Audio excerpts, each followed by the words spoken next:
Joy Harrington. I'm your host. Welcome to the show. Today we're talking dissolving filler and doing it in your feminine.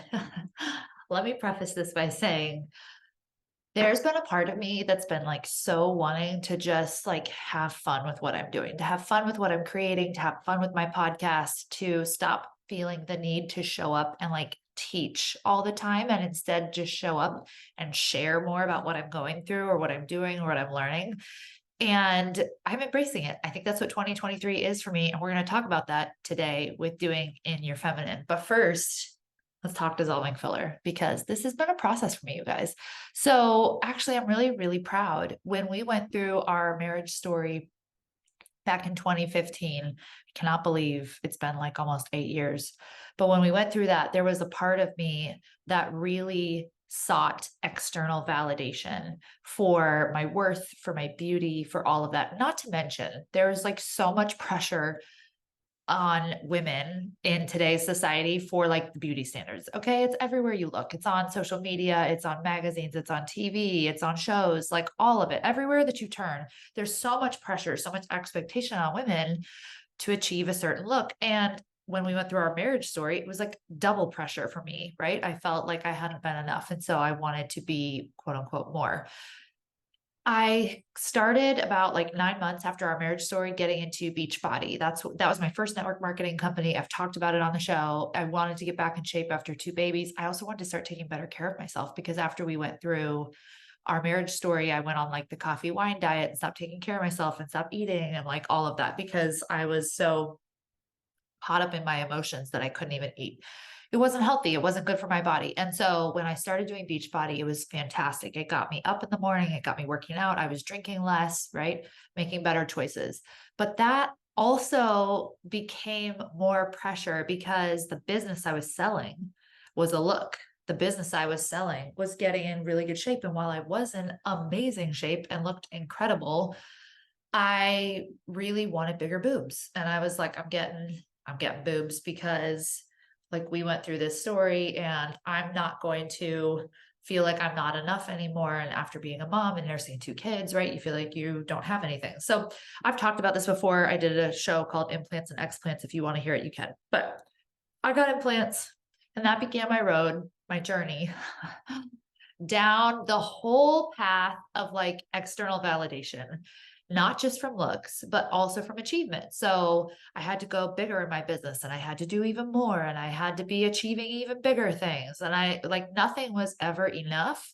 And even when I pivoted from Beachbody, even after I hit burnout mode in Beachbody and I pivoted and I started my podcast and I started my own brand, I still carried a bunch of that energy into it of like, it needs to be a bigger launch. And now it needs to be a mastermind. And now it needs to be a book. And now it needs to be an event. And now it needs to, and I just like ran from thing to thing to thing. And along the way, I got hair extensions, I got eyelash extensions, I got my boobs, I got filler, I got Botox, I got introduced to all of that. And then in 2021, my injector suggested getting filler in my cheeks, like not just under my eyes, which I already had a little bit under my eyes. She was going to put more under there, but then she also was like, "You need to do your cheeks because you're starting to get lines around your mouth. And if you add filler to your cheeks, it'll help with the lines around your mouth, yada, yada, yada." So I was like, okay, sure. Not knowing like what I was saying yes to. Number one, I was told that filler would dissolve naturally in like 18 months. It does not, first of all. If anybody's considering it, it doesn't ever go away. They're showing now scans that they've done on women who had filler like a decade ago, right? And they still have it under their eyes. So just be aware of that. It doesn't go away, but they can dissolve it, number one. Number two, the process of getting filler is actually really hard on your face. I was not prepared. I was swollen and sore and bruised for like 2 weeks at least. And even after the 2 weeks, I still had a bruise that took like at least a month or a month and a half to go away because they have to inject pretty deep. They have to get like under the muscle or whatever. And I don't think it's the muscle, but they have to get like pretty deep under there. So it was a big deal. We did like my cheeks and under my eyes, and immediately I did not like it. Immediately I was like, oh my God, I look puffy. But I was told the swelling would go down. I was told that it would look great, like blah, blah, blah, blah. Well, like a month or two later, it had definitely settled. I was not swollen like I was before, but I still felt like something was a little bit off. I still felt like my face was a little bit puffy. Um, and my eyes didn't look as naturally wide as they did, like as naturally big. But I kept it thinking it'll go away, like it'll get better in just a couple months, right? Because it goes away in 18 months. And it did get better for sure. But then when I got pregnant at the end of the year, and then I went through pregnancy with filler. And when you're pregnant, your face gets kind of puffy and you gain weight in your face, which for me, I like never gain weight in my face except in pregnancy. My face got so puffy and so swollen and so big. I was like, I don't even look like myself. And after pregnancy, it stayed that way for a while. And like things after you give birth, like you swell. That's just part of giving birth. And I hated it. But also, it was when I got pregnant with Sterling, I knew I was like, I'm going to use this pregnancy to not have extensions anymore in my hair because I really, really wanted to go natural. And actually, here's the funny thing. I had a vision. I always visualize my future. Like I always visualize my future and I see what vision comes to mind. And I got this vision like long before I was open to a pregnancy. Okay. I got this vision probably in 2020 after we had moved, but I got this vision either like at late 2020 or beginning of 2021. And it was us in a house that I knew that we owned. And I know what it looks like, and I know what the backyard looks like. And I don't think it's in Arizona because of the trees that it has. But, anyways, I myself, when I saw myself in the vision, was wearing a tracksuit that I knew was my brand. And I had long hair, and I knew it was mine. I didn't have extensions, it was in braids. And I had a toddler on my hip. And I was like, what? When I saw this vision. But I had seen another vision too that was a little bit different. But again, it was me with long blonde hair with no extensions. And I was like, interesting. And that also was before my explant. And I saw me with my real boobs too. So, anywho, in the beginning of 2020, I got my explant and I slowly started this journey back to me. And it took a while. It was a process. It was a process of going through really looking for God and like looking through my faith and experiencing, learning the spiritual side. And some of that got into like New Age. And that's all stuff that I don't align with now, but it also is what opened me up to my spiritual side. So, like, I know God was using it to open me up to Him and hearing from Him through my spiritual eyes and ears. This is a really long story, and I'm going to shorten it for you. But needless to say, the last 2 years has been a coming back to me, has been a coming back to myself, has been a coming back to appreciating and loving me for how I look and for who I am and for how God made me. And I still love makeup. I still color my hair. I still have some filler in my face, but I'm dissolving it now because I realize I want to look like me. I might have a few more wrinkles. I might have a few more lines on my face, but I want to look like me. I want to feel like me. And I want to age gracefully in a way that honors who God made. And so I recently started getting my filler dissolved in my face, and I'm so glad because already I'm like, oh my God, it looks so much better. Why did I wait so long? But it is a process. And so I'm not done. They don't just like whoop, whoop, whoop, do it all in one thing. She's like taking it one thing at a time, right? So it's a process that I'm doing right now. And I'm kind of in the in-between stage where I'm like, ooh, that kind of looks funky. We need some more dissolver. And it's coming and I'm being patient. But all that to say, it's a process. I'm bruising, but we're dissolving and it feels so much better to get back to me. And man, no regrets. I wish I had done this a long time ago. If you have filler and you're thinking about dissolving it, just do it. Because here's the thing, you can always get more if you want to, or you could always do something else if you want to. But a fresh start sometimes you won't regret. Number one. Number two, you may love how you look without it. Because I actually would look back at old pictures of me and be like, man, I actually looked better. And I did before filler. So don't buy the hype. P.S. The overfilled like selfie face is not in anymore. So you can release the pressure if you want to and join me in taking out your filler. So there's my filler story. And all that to say, it's all part of one big journey for me because I know I'm preparing for pregnancy number 4. And I am using this year to live from a state of feminine, from the feminine state. And that's something that I'm still definitely working on because we've been programmed, most of us have, to when we want to do something, get right into our masculine. And here's how you know if you're in your masculine when you're doing. If you get interrupted, what's your response? If you don't actually get it done and get it checked off your list, what's your response? Right? Those things will actually tell you if you're in masculine or feminine, because when you're in your feminine, you care more about the people first, you care more about relationships first, and you care more about the process than you do about the checklist, than you do about checking it as done. Not that you don't care about those things, because you do when you're in your feminine, but not at the expense of relationships, not at the expense of people, not at the expense of the journey as a whole.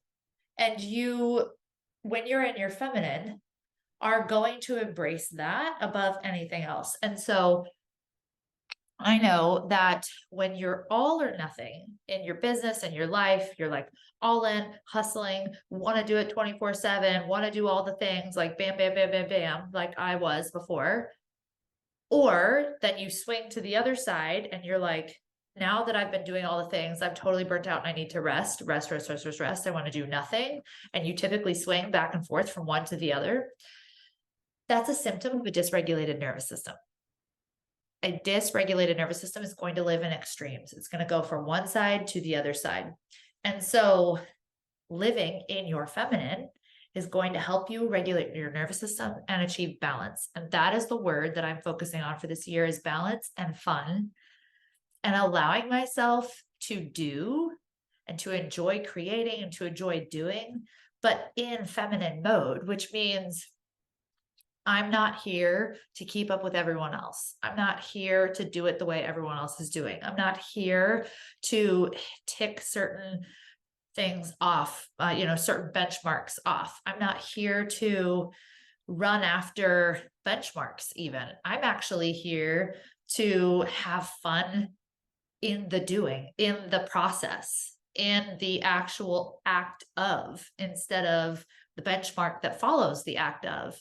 And so that is my whole theme for this year. That's what I'm leaning into. And I'm allowing myself to show up in the way that I want to, in the way that is fun. And I'm asking myself, how can I make this fun? And guess what? A big part of making it fun is releasing the pressure to produce. It's releasing the pressure that it needs to be a certain level, or it needs to be this good, or this many likes, or this many downloads, or this many sales, or whatever it is. And it's just letting yourself say, why did you want to do this in the first place? Like, what about this is fun for you? And why can't you just enjoy that part instead of turning it into something else? And so for me, I'm going to be focusing on reining myself back. When I feel that familiar pull to go, go, go, go, go, I'm going to pull myself back. I'm going to make myself take a lunch break and sit outside and get some sun. And I'm for sure going to put everything that I want to do behind my marriage and my kids, being a wife and being a mom, and saying the people come first, the relationships come first. And if these things that I'm doing, that I'm creating, that I'm participating in are causing me to show up as irritable or short-tempered or not giving any effort or whatever to my husband and to my kids, then I have my priorities wrong, because these things need to make me better as a wife and mom, or I need to change how I'm doing them, or I need to change them, or I need to eliminate them. And that's my encouragement to you, is allowing yourself that question of, is this serving me in my highest priorities, or do I have it backwards? Because I think a lot of the times we start well and we mean well and we have good intentions, but it very easily gets out of hand because we start hearing what everyone else is doing, or we start hearing what everyone else is achieving, or we start seeing that other people are getting recognized, or whatever it is. And then we think, well, then I need to do that, or why am I not doing that? Or I must not be as good, or whatever. We take on these stories about us instead of going, well, what is my life that I want to live? And how can I make this fun? Because F the doing, if it's not fun, why are you doing it? F the achieving. If it's not fun, why are you doing it? And if it's killing your relationship with your husband and your kids, then it's for sure not worth it. It's stealing from that. And in the long run, you'll have major regrets from that. So that's my permission to you today, is to go lean into that and to give yourself permission to get off the treadmill, to stop keeping up with everybody else, but also get out of bed. You don't have to just sit around doing nothing if you want to be in your feminine. You're definitely allowed to do. We do all day. We do in lots of ways, and we have a lot to do and a lot that we want to do, and you are allowed to do, and you get to make it how you want to make it. It's about embracing having fun in the do and letting everything else go. Letting go control of other people's opinions, of the checklist, of what you have to do in order to be successful or whatever it is, and going, if I couldn't mess it up and if I just knew that I was enough and like wanted to have fun, how would I do it? Build from that, live from that, show up from that, because that's what I'm going to be doing this year too. And I'm so excited to hear how you're doing it. So tag me on Instagram, share this episode if you loved it, or send it to a friend who wants to know how to do in feminine mode. I actually wrote a post about it, pretty long thread post on my Instagram. So if you want to check it out, it's at joyharrington.ig. And just reminding you that if you're thinking about joining Equipped is my year-long mentorship group where I'm helping women level up as a wife, as a mother, in their connection to God and in stepping into their mission on this planet. It is not too late to join us. I have the link in the show notes right now.